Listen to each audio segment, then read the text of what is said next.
On reprend notre série sur les réflexions de la sourate de la vache après une longue pause que je n'avais pas prévue. Je m'en excuse. La série compte en fait 30 épisodes, ça c'est le premier point. Le deuxième point est que lors du dernier épisode, je me suis trompée sur un point et on m'a interpellée dessus, donc je le mentionne.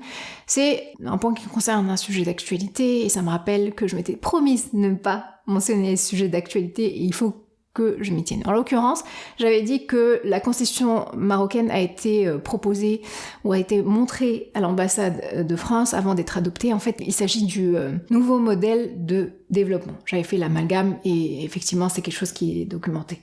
Pour ce qui est de la Constitution, c'est une autre question. J'ai des opinions très tranchées sur les deux faits. Évidemment, c'est pas le moment, ou en tout cas la série, pour en discuter. En fait, cette série rappelle des fondamentaux qui ont pour objectif de mener celui qui regarde cette série à se poser des questions lui-même et ne surtout pas mêler ces fondamentaux à des opinions clivantes. Donc, on continue sur nos fondamentaux que souvent on ne nous enseigne plus et donc qu'il faut rappeler. Cet épisode parle de piété. On a parlé dans le dernier épisode du processus de légifération qui a accompagné la construction de l'État islamique. Ces législations apparaissent essentiellement dans Surat al-Baqarah, qui a été révélée lors et pour cette période de construction de l'État islamique. Ces législations ont continué à être révélées dans d'autres surahs, dont certaines ont abrogé des législations de Surat al-Baqarah. La fin des révélations est marquée par le verset 3 de Surat al-Ma'idah. Al-yawma ya'isa alladhina kafaru min dinikum fala takhshawhum wakhshawni al-yawma akmaltu lakum dinakum wa atmamtu alaykum ni'mati wa raditu lakum al-islam dina. Aujourd'hui, j'ai parachevé pour vous votre religion et accompli sur vous mon bienfait et j'agrée l'islam comme religion pour vous. La sourate de la vache adresse un point qui distingue la constitution islamique du reste des constitutions. Il s'agit de la piété. La constitution islamique fait de la piété un point essentiel de la formation de la société islamique. Précisément, elle est le ciment de cette constitution et la condition pour l'adoption de cette constitution et son application par la société. Cela peut sembler surprenant, dans la mesure où l'on estime que la piété est une affaire du cœur, plutôt qu'une affaire de loi. Pourtant, cette sourate insiste sur l'importance de la taqwa, la piété. Elle érige la piété en condition sine qua non de l'exécution de la législation islamique, ash-sharia al-islamiyya. Il est important de comprendre ce lien, et pour comprendre ce lien, il faut revenir aux enseignements du prophète Muhammad sallallahu alayhi wa sallam, qui nous rappelle que le but de cette vie n'est pas seulement de chercher à mener une vie paisible, heureuse. Un tel objectif est bon, mais pas suffisant. Ce n'est pas l'objectif ultime de la Ummah, la nation de l'islam. La nation de l'islam a d'autres objectifs. L'objectif ultime étant lié à la vie future. Al-hadaf huwa ukhrawi. Ceux qui cherchent à profiter de la vie sur terre seulement trouveront un contentement. Il ne leur manquera rien ou pas grand-chose. Dieu donnera à ceux qui ne veulent que de la vie d'ici-bas. La vie du musulman ne se limite pas aux 60-70 ans passés ici-bas, il a de plus grands objectifs. Et donc, l'objectif de l'État islamique, fondé par le prophète, est de mener les musulmans à la satisfaction de Dieu, réussir le test du jugement dernier pour, in fine, accéder au paradis. At-taqwa, la piété, est par conséquent la préoccupation essentielle de cette constitution, d'autant plus qu'elle est le moyen permettant son exécution de manière exemplaire. Aucune autre constitution ne se préoccupe de ce sujet. Dans le cadre de la charia, la piété sert une finalité institutionnelle, l'exécution de la constitution, et également une finalité spirituelle, l'accès au paradis. En cela, elle détermine le destin de la société sur Terre à travers la bonne implémentation des lois et celui de l'individu dans l'au-delà. Et donc, un des rôles principaux de l'État islamique est de faire naître at-taqwa, la piété, dans les cœurs du peuple. L'État qui néglige ce rôle risque d'amoindrir le respect de la loi de l'État au sein de la société, puisque chaque individu n'ayant pas peur d'Allah, cherchera à transgresser la loi. La piété, at-taqwa, est de fait un moyen d'autosurveillance. C'est en fait ça qui explique le fait qu'elle soit un ciment. C'est le fait qu'elle soit un moyen d'autosurveillance. Comment ? En fait, le croyant veille de son plein gré à appliquer les lois, parce qu'il sait que Dieu voit. Et cette idée-là est moquée par les courants athéistes ou laïques.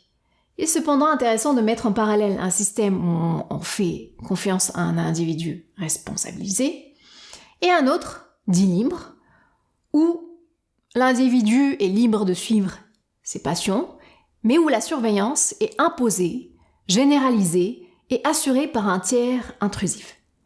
Cela permet d'apprécier la pertinence de la piété. C'est quoi ?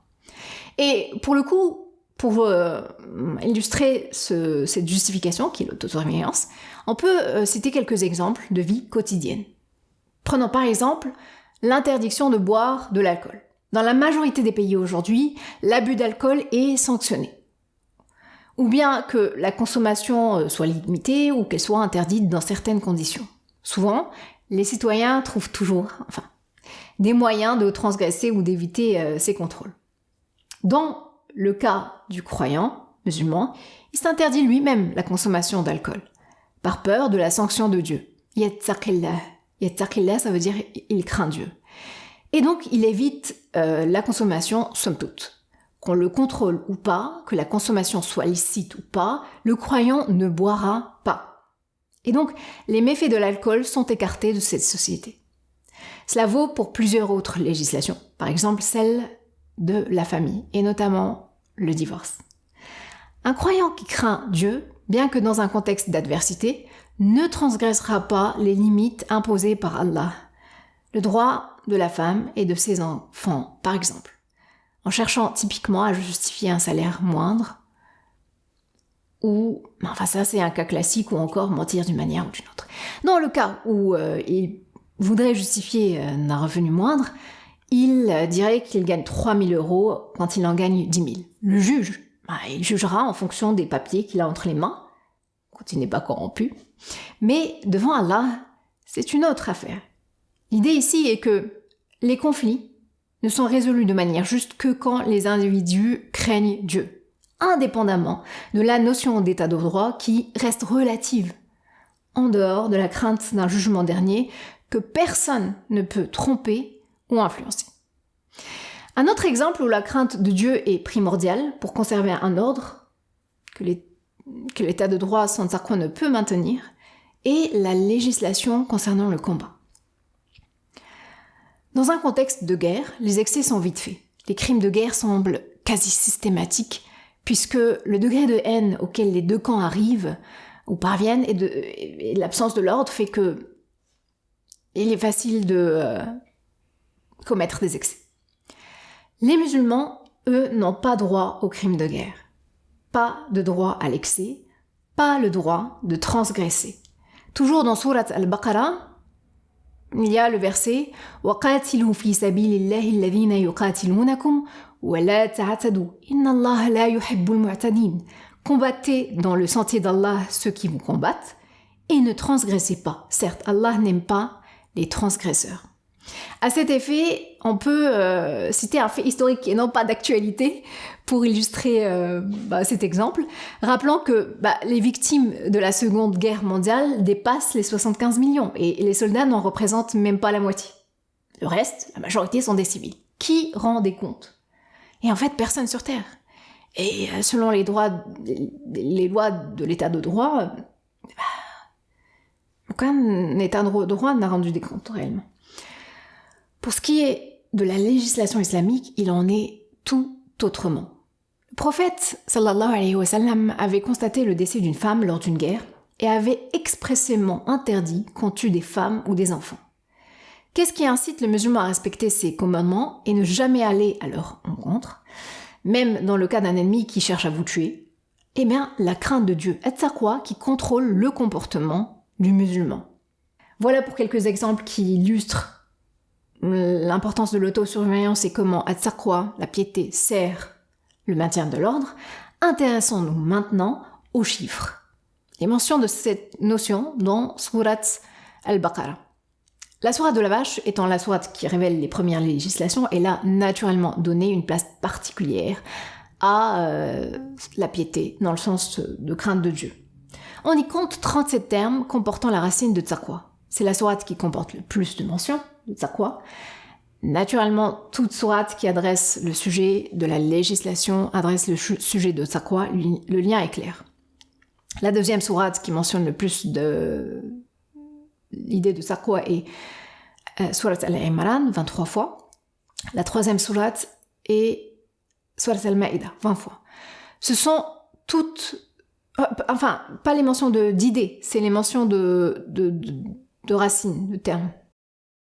Parce qu'on va voir que en termes de mention de la notion, on est à beaucoup plus que ça. On va voir ça.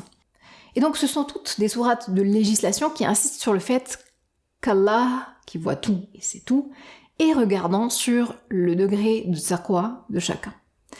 Alors, certains pourront s'imaginer que la forte répétition de taqwa est relative à la longueur de la sourate. Mais en termes de densité, si on s'intéresse à la densité, c'est-à-dire le calcul des mentions par rapport au nombre de mots, la sourate de la vache vient en 5e position. Non, elle est dans le top 5 avec un pourcentage de 12,9%. On peut aussi penser que la première place des mentions de taqwa en termes de densité va à l'une des sourates qu'on vient de mentionner, qui sont des sourates longues, qui posent des législations. Alors, effectivement, c'en est une qui pose des législations, mais pas l'une des grandes en termes de taille, donc Al-Ma'idah ou Al-Imran. Assez ironiquement. La sourate qui tient la première place de mention de taqwa en termes de densité est la sourate de At-Talaq, le divorce, avec un pourcentage qui dépasse les 41%. Chaque 2 versets en fait. Pourquoi ? Eh bien parce que cette sourate parle d'un sujet étroitement lié à taqwa. Sans taqwa, pas de divorce juste. Et le fort taux de divorce et de décomposition de la famille, qu'on constate aujourd'hui, est justement lié au recul de taqwa dans le cœur des gens. Et sourate Al-Baqarah, la sourate de la vache, vient insinuer et vient nous rappeler que la résolution de tous les problèmes de la société se fait à travers l'application de la loi, et celle-ci dépend du degré de taqwa dans le cœur des individus. Les lois les plus simples dépendent d'elles. Même celles qui ne sont pas explicitement mentionnées dans sourate Al-Baqarah ou même dans le Coran entier. Comme les règles de circulation, par exemple, qui sont bel et bien liées à la charia. On ne l'imagine pas, mais ce sont des lois qui facilitent la coexistence en société et donc elles sont importantes à respecter et chacun sera jugé pour avoir brûlé un feu rouge ou provoqué un accident qui aura causé des gênes éventuelles. Bien. La deuxième sourate qui comporte la plus grande densité de mentions est sourate Al-Hujurat. Et elle adresse des sujets qui ont un lien direct avec At-Taqwa. Et en l'occurrence, ce sont les conflits entre musulmans, la médisance, la méfiance, le combat, l'espionnage, tout ce qui peut empêcher les excès liés à ces sujets et en fait At-Taqwa encore une fois. La sourate suivante est sourate Al-Hashr et ensuite Al-Ma'idah vient en 4e position et donc sourate Al-Baqarah en 5e position. On retrouve beaucoup plus la mention de taqwa dans les sourates Madaniya, forcément, que les sourates Makkiya, puisqu'elle adresse plus les problématiques liées à la législation. Voilà. Donc, quand vous lisez le Coran, et précisément sourate Al-Baqarah, la sourate de la vache, à chaque fois que vous trouvez une mention de taqwa, arrêtez-vous dessus et réfléchissez sur le lien entre maintien de l'ordre, de justice et piété. Et dans quelle mesure ce lien apporte une garantie de quiétude au sein de la société, mais aussi pour l'individu. Je vous dis au prochain épisode.